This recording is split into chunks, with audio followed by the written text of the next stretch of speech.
like it. You want a podcast like it? Podcast like it's 1999. Podcast like it. Just podcast like it.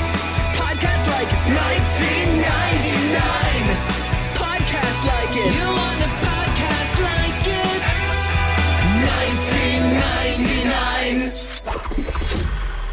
Hello and welcome to Podcast Like It's 1999, the podcast where we talk about the films of 1999 from a Polish ghetto here in 2021. I'm one of your hosts, Kenny Nybart. And I'm Phil Iskov. And with us today is Toby Herman, brave enough to join us as we talk finally about the Robin Williams film you always wanted to hear us talk about, Jakob the Liar. Hi guys. It really, can I just say one Toby. of the myriad of issues I have with this film is that it wouldn't be pronounced Jacob. So there's that.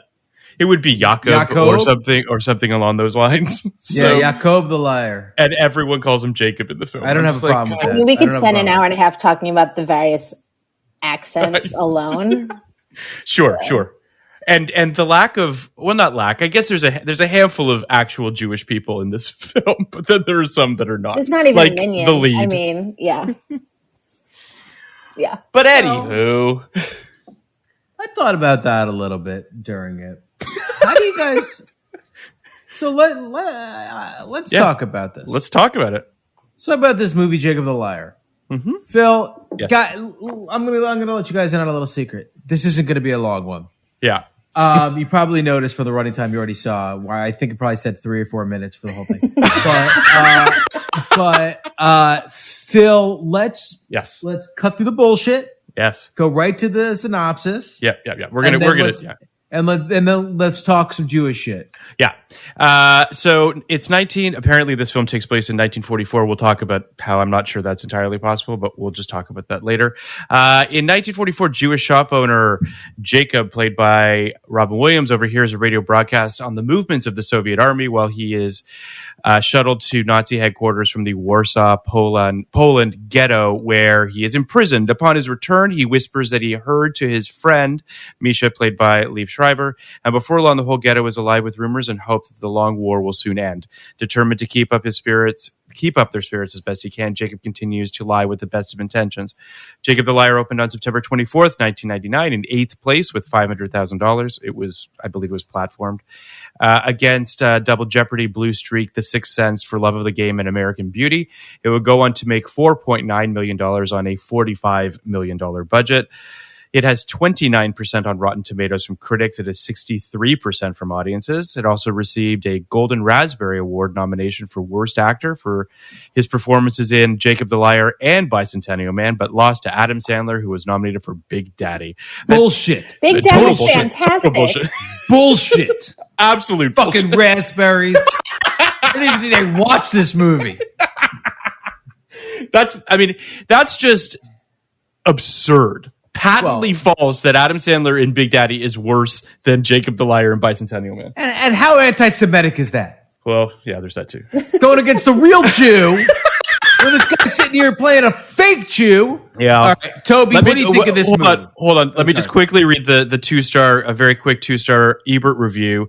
This film invites the comparison with Roberto Benigni's Life is Beautiful, the 1998 film about a clown who tries to use his gifts of humor and imagination to save his little boy in a Nazi camp. Jacob, directed by Peter Kassovitz, the father of Matthew Kassovitz, who appears in this film, was not inspired by Benigni's success based on a 1975 East German movie. It was filmed before Life is Beautiful and was released, if you're wondering, and I'll bet you were, before Williams Schmaltzfest Patch Adams.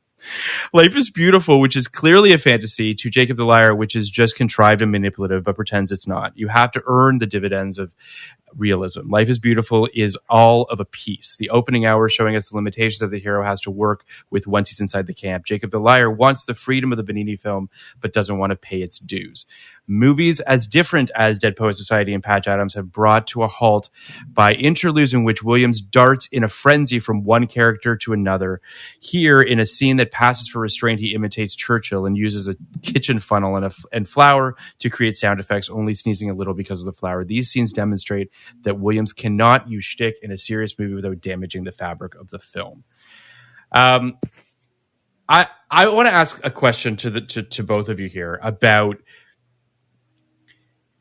like, I understand why Robin Williams made this film and, quite frankly, produced this film. He was an executive producer on this movie as well. Like, I understand from 30,000 Feet why he thought this was potentially a good idea. Conceptually, the idea of Robin Williams pretending he has a radio and doing, I guess, Good Morning Vietnam from the Holocaust. Like, on some level, I understand that notion.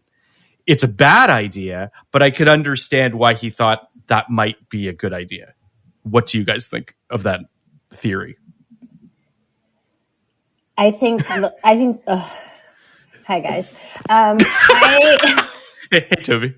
I think the whole thing is unfortunate. I think it's ill-conceived. I believe it's based on a book, and I know it was based on. It was based on a book, book then a film. Exactly. And the film, the 75 film, was well received. Yep. Nominated for Best Foreign Language Film. Yep. So, continue, sorry. I mean, I will say, if this had been a foreign film, if every actor had been Polish, if they had spoken in that language, I would have bought in a hell of a lot more. That said, there are ways to make this film work. They just didn't find those ways. I completely agree with you. I absolutely agree as well. I texted this to you, Kenny, as I was watching it, and I stand by it, which is that threading the needle of this movie, the tone that this film is going for, is a nearly impossible high wire act of, like, gallows humor and fantasy and character drama. Like, it's incredibly difficult. That's not to say that I don't think that it's possible. I think all three of us see a potential film here, but, like, this is just off the charts difficult, and I don't know why anyone would try to do it. This movie, all right, so this movie stinks, but yes. there is this weird, very Jewish desire to turn the Holocaust into something hilarious. And sometimes it works really well. Mel Brooks did it very well. That's what I was going to say. The producers, like, they work. Sometimes it works really well, and sometimes Life is Beautiful, when it came out, was a phenomenon that has, like, somehow suffered. Not somehow. I mean, it suffered over the course of the last 25 years in public perception, to the point where I think most people, or at least most film people, think it's a bad movie now. Yeah, but it was a phenomenon. It was beloved, and there's no doubt that in the moment it did what it was trying to do. But I can't think of a lot of other, massive genocidal tragedies where the people who were on the receiving end of this genocide make film after film after film, including, like, Jerry Lewis's The Day the Clown Cried, which never actually came out because it was so weird. Mm-hmm. That like basically is funny Holocaust. And don't get me wrong, I get the need. I get gallows humor. I get the need to, trying to find light in the darkness and all that stuff. But I don't know. This is not really for me in that respect. I do want to say something though. A couple things. I think this is not the world's worst idea. And I think that there's something kind of interesting happening in this movie that reminds me a lot of what's happening right now. For instance, misinformation, you mean? The weaponization of misinformation, but this strong desire to believe that someone is on their way to save you. There's a moment in this where Robin Williams goes. So basically, in the movie, Robin Williams hears a radio twice. The first time he hears that the Soviet army is approaching, and maybe the Jews stand a chance of being liberated. The second, he hears a soccer score, and the soccer score is 3-2. He hears Churchill, give the title of a soccer score, the score of a game, and the people that he's telling it to start saying 3-2, 3-2. Maybe it's a code. Maybe that means something. 3-2. What does that mean? That is QAnon to me. That is what is happening right now, where people start hearing Trump say, things that are demonstrably opposite of what they think he's saying. Like, take the vaccine, and I'm not writing for Trump, obviously, but simple things like take the vaccine, and people coming back and be like, "You would never." It's not his voice. That. Yeah, it's not his voice. It's not his voice. The lies people are willing to tell themselves to believe that everything is going to be okay. It's interesting because this movie presents that as a greater good, presents that as the foundation of hope, and never waffles from this idea that is a good thing, what Jakob is doing, and not, peddling false hope. But in real life, we've seen it weaponized in a very disgusting, scary way that has actually cost lives. So, I don't think this movie's. I don't think this movie's without merit whatsoever. I think it's a fairly interesting thing. And my hot take is the story is too small for a feature-length movie that cost $45 with Robin Williams. This story would succeed as a play. I was just going to say it belongs on stage if it belongs anywhere. Yeah, I agree with both of you. I think that it's. I couldn't also help but as I was watching it thinking like this director had not really done much. So he really kind of took on the burden of obviously incredibly difficult subject matter with an actor who is sort of desperate to go off the chain, right? I mean, Robin Williams is always kind of looking for an opportunity to do the Robin Williams shtick, and I obviously this is not the subject matter nor the appropriate place for him to do it. I don't want to beat a dead horse, but the tone of it is just so strange. It's too playful at times. It's also playing with history in a way that doesn't really make any sense. I mentioned it a little bit earlier, but the Polish ghetto was liquidated in early to mid 1943. So I guess we could just perhaps suggest that this specific area of Poland wasn't liquidated, quote unquote, until 44. I don't quite understand why we need to do that. Why this film couldn't just take place in 43 is sort of beyond me to some degree or another. There's just weird sort of historical stuff that I don't totally get. It's a disappointing movie because I think there's real potential here. As Kenny mentioned, when I read as the plot of this film started to unfold, the idea of a Jewish person overhearing, mishearing intel and relaying that to prisoners is not a bad idea. Like in and of itself, there's a way to actually take that and do something interesting with it. They're just not particularly interested in doing that. It seems it's a very small idea. That's true. Right? Yeah. I mean, that's not a bad thing, right? This whole movie could take place in 3 locations. Mm-hmm. Essentially in offices. It's funny, on our Patreon 89 we did Steel Magnolias, which was and Steel Magnolias does the opposite. Like Steel Magnolias, I think it works very well as a film, but the play takes place in one location. Yep. And I was thinking this whole time that this could have taken place in his apartment, some communal space, and the officer's office. Yep. And it would have worked quite nicely because it's about information, dissemination of information, and misinformation. And that's it. That's the whole thing. So I attempt to make this grander and fill all the space, this mental space, psychological space you expect from a Holocaust film or a film Holocaust adjacent, is what kills this movie because they don't know what to do with it. I absolutely agree. It's kind of, and in its own way, it's overproduced as well. Like it almost looks too good and too. I mean, $45 million is a lot of money in 1999. Still a lot of money, Phil. You know what I mean. For my point. I'm saying that it's probably closer to 90 in 1999. Right. But it's one of those things where it's one of the reasons why Spielberg was so adamant to not shoot Schindler's List in color.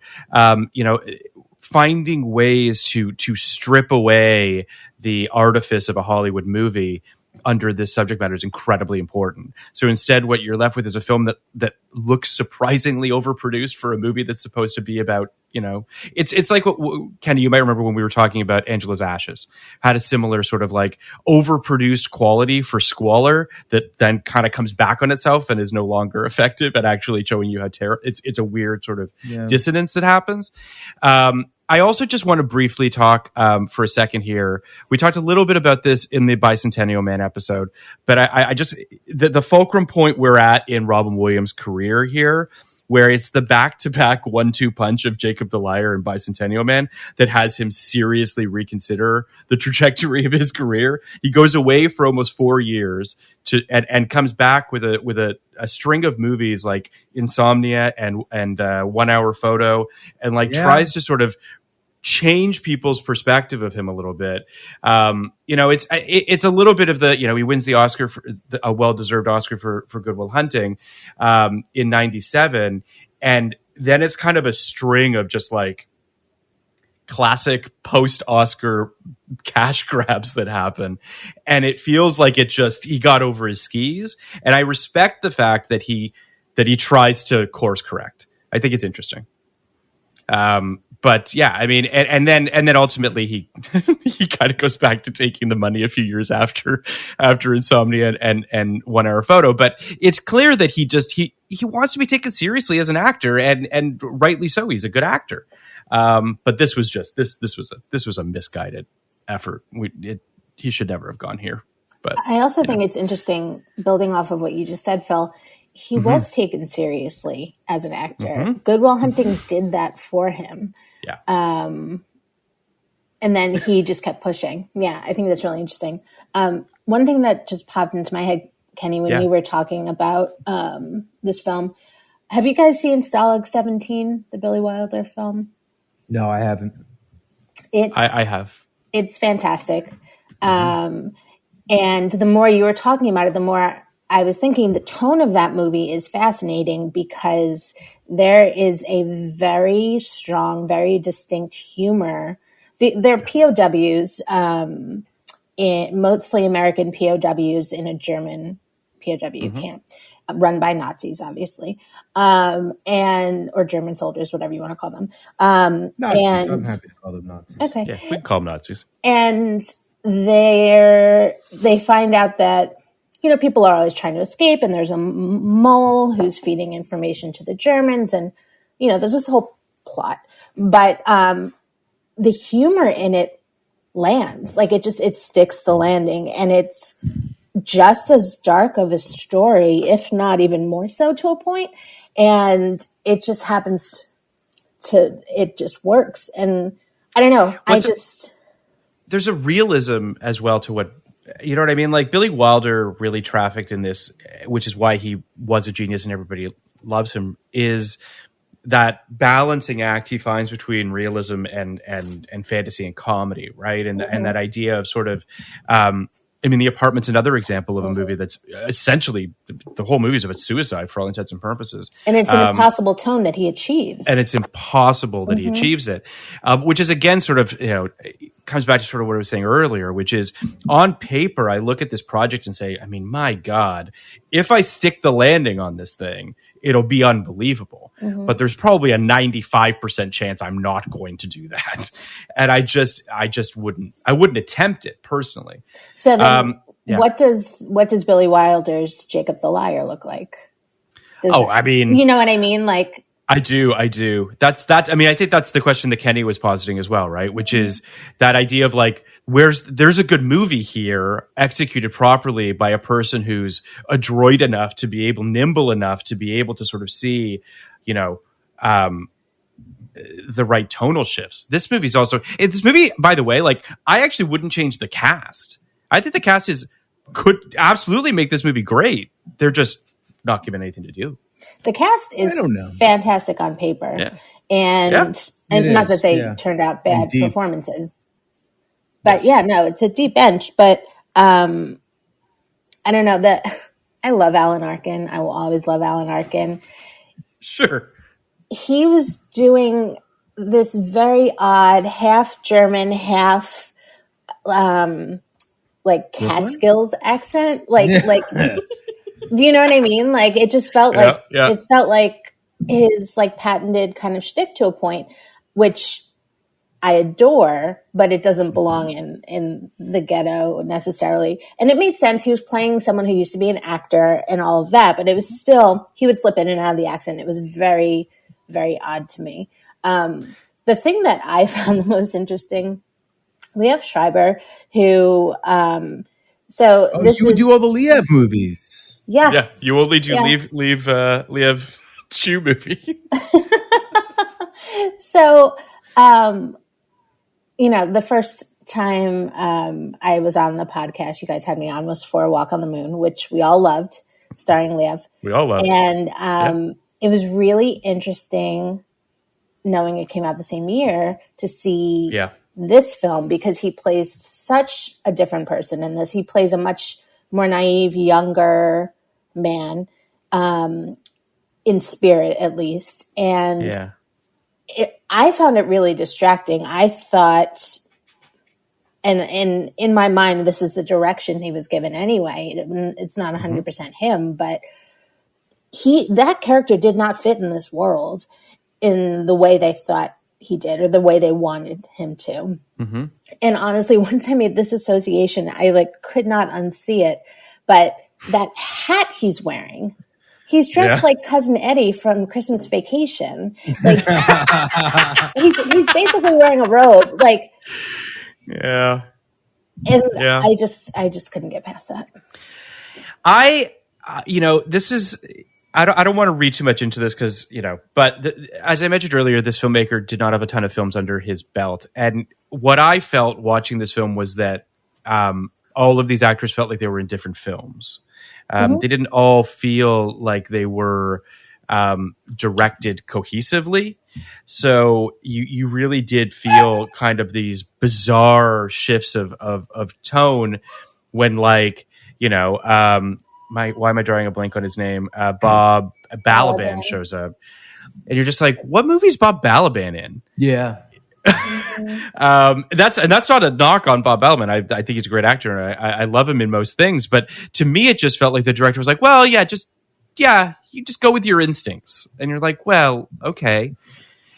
It's very strange. I wonder how much. I mean, look, now I'm getting into the realm of speculation. You look at this director's filmography, and this director's filmography appears to be mostly Hungarian language TV movies. Correct. And I wonder, and this is only English language film, and I wonder how much of the language he understood. That's also a fair question. How much of these actors' filmographies he understood, and how much he understood how to weaponize these really interesting guys he has. Yeah. And I do think that there was a lot of you guys figure it out. It seems like there's a lot of you guys figure it out going on here. So, but that's not like that.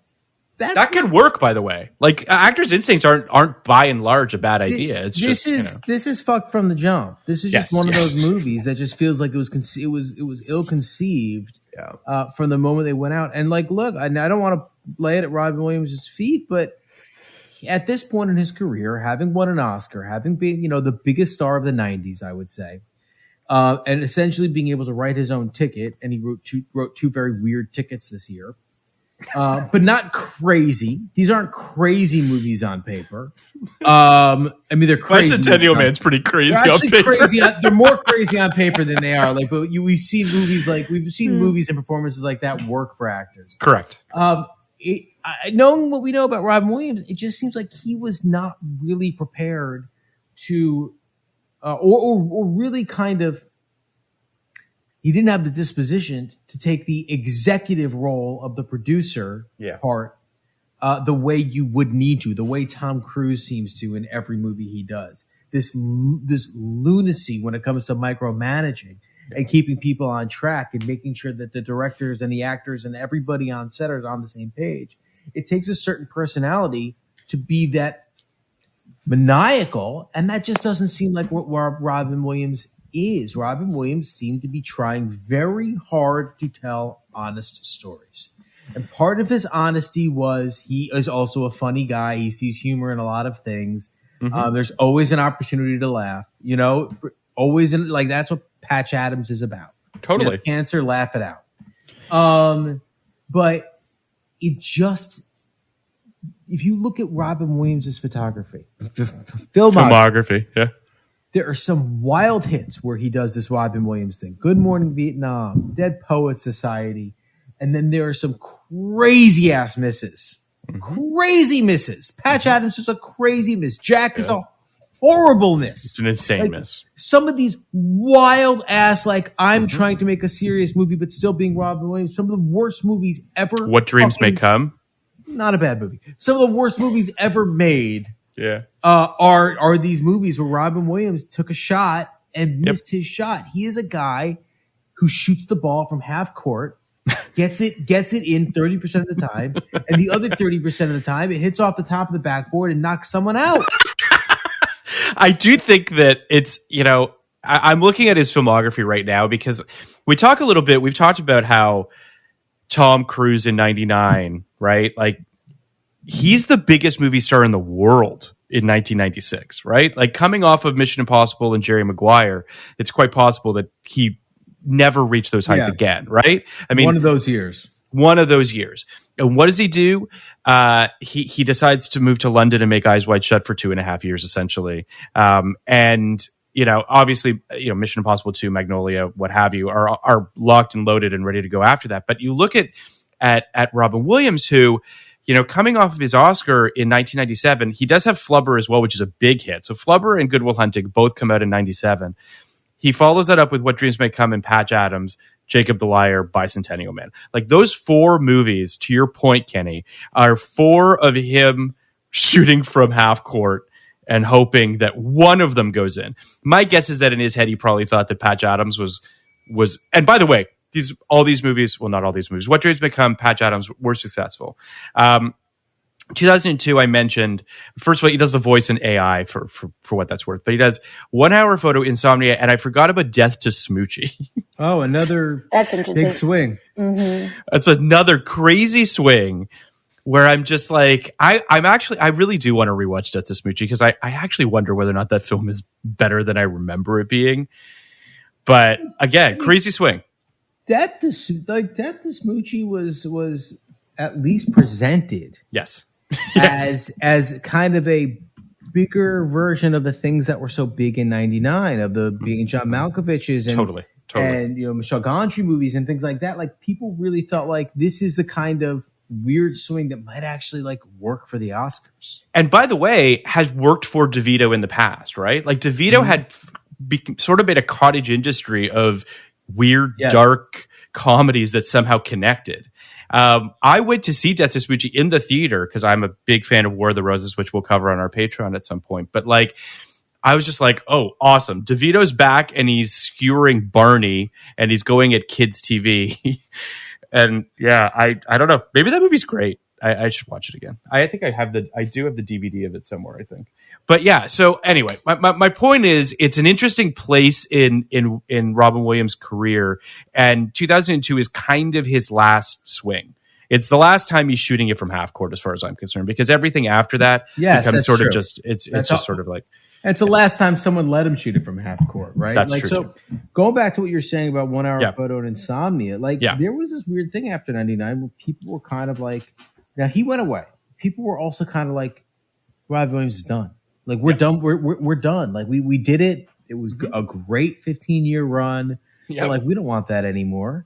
And it's interesting that he sensed that. It's interesting that he sensed like maybe it's time to play some horrible villains. Like, I mean, like 1 Hour Photo, the guy's a nightmare. Insomnia, this guy's a murderer. Like, these guys are terrible. Yep. And it's interesting that he felt like that's where he should go. And that was also kind of, if you look at his career, aside from the, one of the greatest movies ever made, World's Greatest Dad, that, no one really talks about.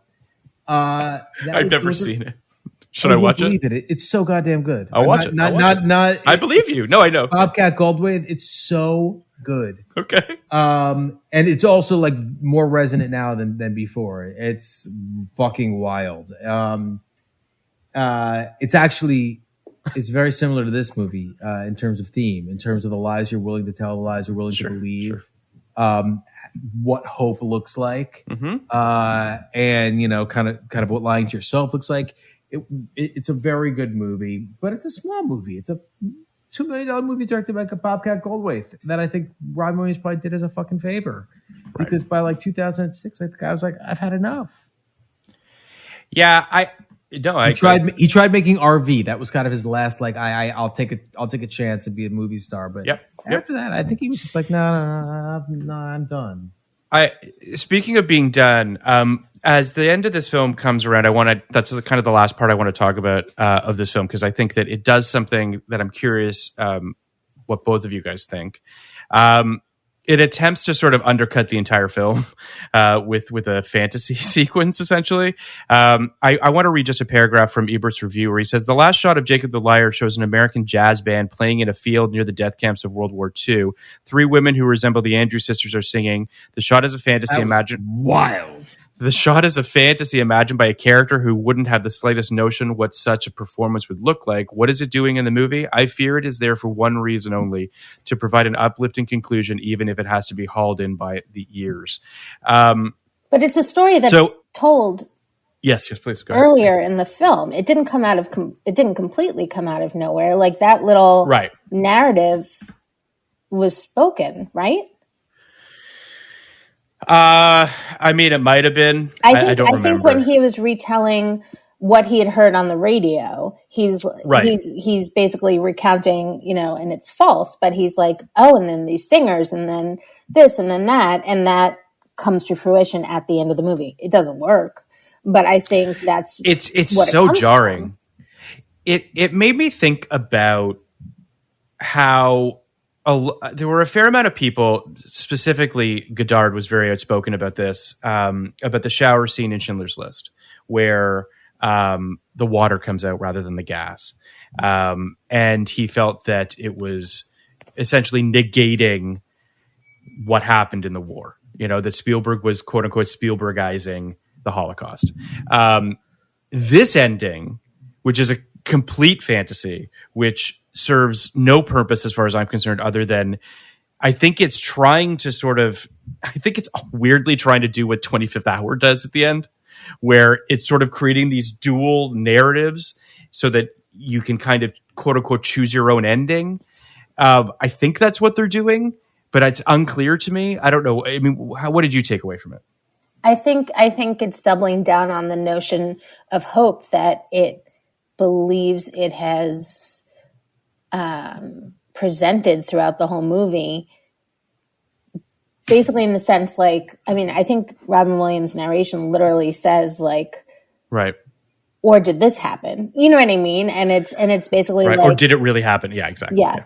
Or maybe this happened. And he says maybe it wasn't like that at all. Right. Maybe it was like this. So I mean, I understand the desire to be like, okay, let's show the realistic version, then like stretch out the theme, the quote unquote theme that they think they have in the movie, which is don't lose hope. There's always the chance that something else is going to happen, blah, blah, blah. But it was ridiculous. It was absolutely out of place. I don't know. What did you think of the ending, Kenny? I thought it was absurd, but it reminded me a little bit of my favorite ending of a movie, The Mist. Sure. You have seen it, right, Phil? I have. Just this complete... One of the most depressing endings ever. Right. Okay. This complete out of nowhere ending. But I did try to... I mean, I didn't get there in time, and I wasn't going to rewind it. I tried to take a picture of it, to send it to you, and then discuss how stupid it was. But at that point, I was defeated by the movie to some extent. I think one thing we've missed when discussing this movie is how unrelentingly boring it is. Yeah, it's a real snooze fest. Extremely boring, nothing happens kind of movie. Yeah. And that also is, a bit of a shame. I think that, like, we do fix a lot of movies on this podcast. That is kind of our second thing. And I think Toby and I kind of hit on earlier how you fix it. You make it a play. Yep. You cut out an hour. You could stage it today And I think that there's something interesting happening there. But I would look at it the exact opposite way, which is essentially, okay, right now in real life, we are seeing the way misinformation can become dangerous. Is there a way for misinformation to be a positive in society? Because I think that's what this movie is positing to some extent. That in the face of hopelessness, maybe false hope is not the worst thing in the world. And I don't know. I mean, again, it's not really particularly interesting to answer these questions, but it is interesting, I think, to pose the question and then wrestle with it narratively. And I do think that there's something to that in this particular case. I would also drop the humor. I think that's a weird thing with Robin Williams is like the Good Will Hunting performance is such a revelation because he doesn't try to be funny at any point. And the restraint, it's almost thrilling to watch this guy just actually transform into another person. And to know he has that in him. But I would imagine that's very hard for him. You've seen him do, Letterman and Leno. It's exhausting. He can't rein himself in for the most part. So it's hard. But I think that this is not the worst movie we've done by a long shot. It's not as horrible as I expected it to be. I think there's stuff here worth discussing, and we did it, and it's Jacob the Liar. I really wonder. I'm sorry. Yeah, please, Toby. No, go ahead, please. No, please. Just thinking about Robin Williams and his career, if he was still here, I wonder what place he would have found in kind of like prestige television. I feel like he could have popped in a dramatic way there. The way so many actors of his generation or age now are. I think it could have been very interesting. The difference between Robin Williams and most comedians, as far as I can tell, is I think most comedians find having to be on all the time exhausting. And I think Robin Williams finds not being on exhausting. That's interesting. So I think that Robin Williams would have had a real... I mean, he was on the show with Sarah Michelle Gellar, the David E. Kelly show. Oh, that's right. The crazy ones. The crazy ones. Where he did, rein it in to some extent, but he was allowed to Robin Williams himself. And I think he would have really struggled trying to play a straight-ish character. Though he would have killed it. Insomnia is amazing. 1 Hour Photo, he's really good. Like, he can play dark for sure. But playing a straight protagonist, I think, is real tough for him. It's as you were talking, Toby, about like prestige television, my brain went to some, him having some weird half hour on FX. You know what I mean? Whatever that might, you know what I mean? I think about the comedians, which obviously didn't work. Billy Crystal but like, show, yeah. But I think about like that idea of like Robin Williams being able to just kind of like do whatever the fuck, comes to mind in some weird sort of like postmodern deconstructed comedy, or almost like on FX. Yeah, or Baskets. Yeah, I mean that's the type of thing that I totally agree with you, Toby. That I think he could have found a really great thing that he could have latched onto, and it could have given his career a whole new gear. Obviously, what happened to him is unbelievably tragic. But he gave us obviously a tremendous amount of films that are amazing. And listen, the last third of his career, there is stuff there that I haven't seen. RV, I don't know. RV might be great. I didn't see License to Wed. Seems unlikely. It seems unlikely. But we did Jacob the Liar. License to Wed, he's basically playing like, Martin Short's role in Father of the Bride. Cool. No, he's like comic relief.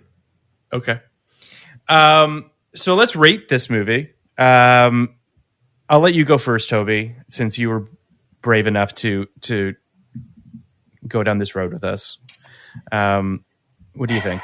I don't think I saw it in 99. I don't know. I was definitely aware of it, and I was aware of it before this. And it was one of those where, like, you say the name and I can see the poster or the cover, of the DVD.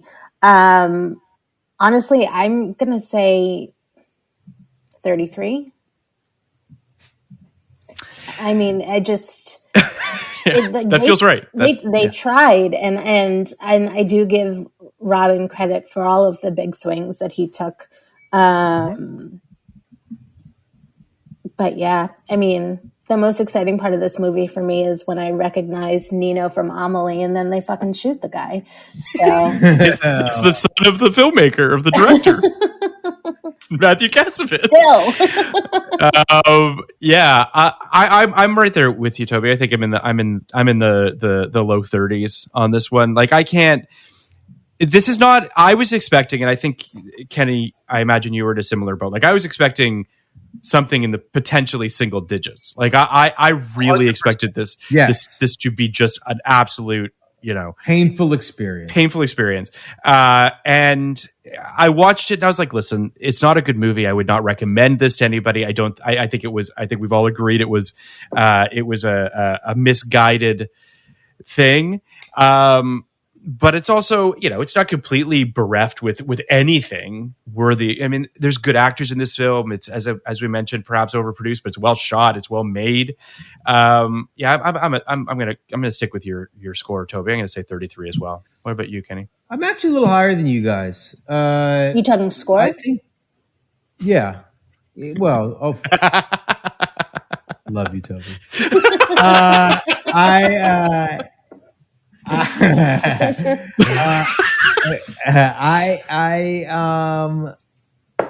lost my train of thought. That was so I basically think Bad Holocaust is as bad as it gets. There's a movie called The Boy in the Striped Pajamas, which is one of the worst movies ever made.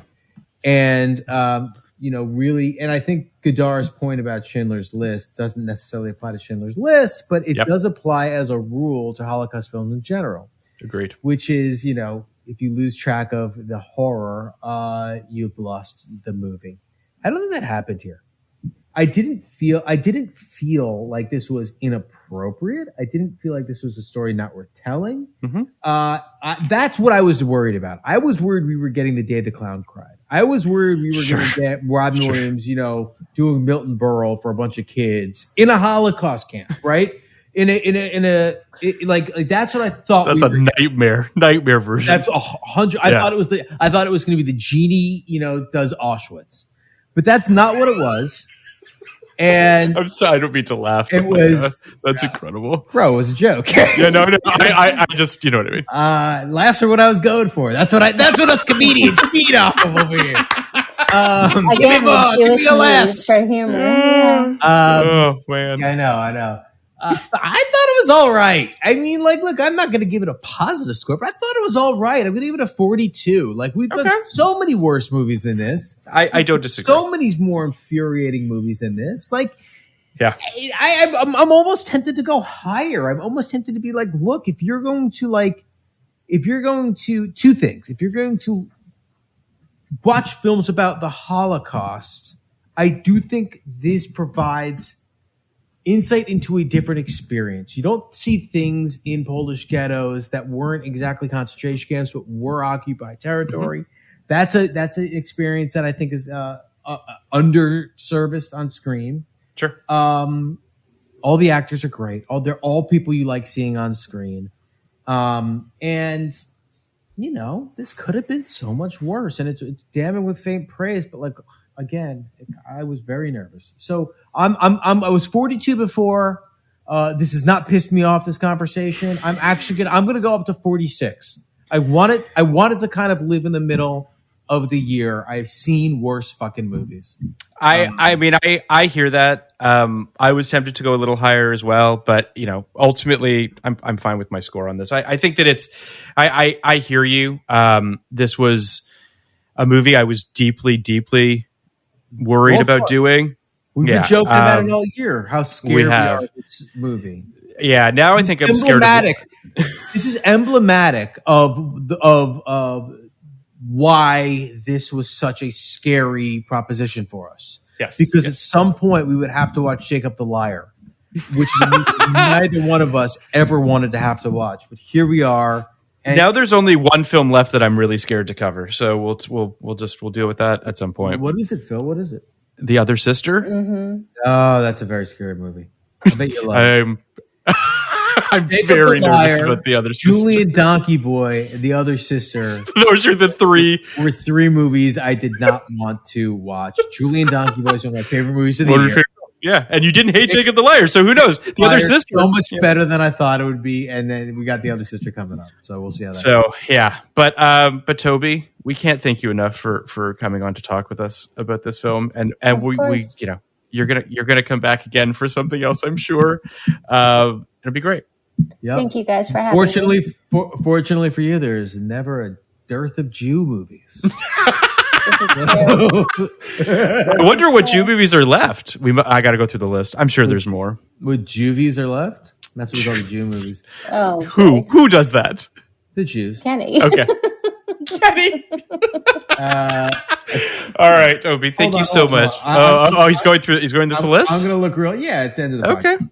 Okay. Let's see. Well, all right. Is Breakfast of Champions a Jew movie? No. It's Vonnegut. But I feel like Vonnegut traffics in Jew stuff. I mean, we like cereal. I don't know.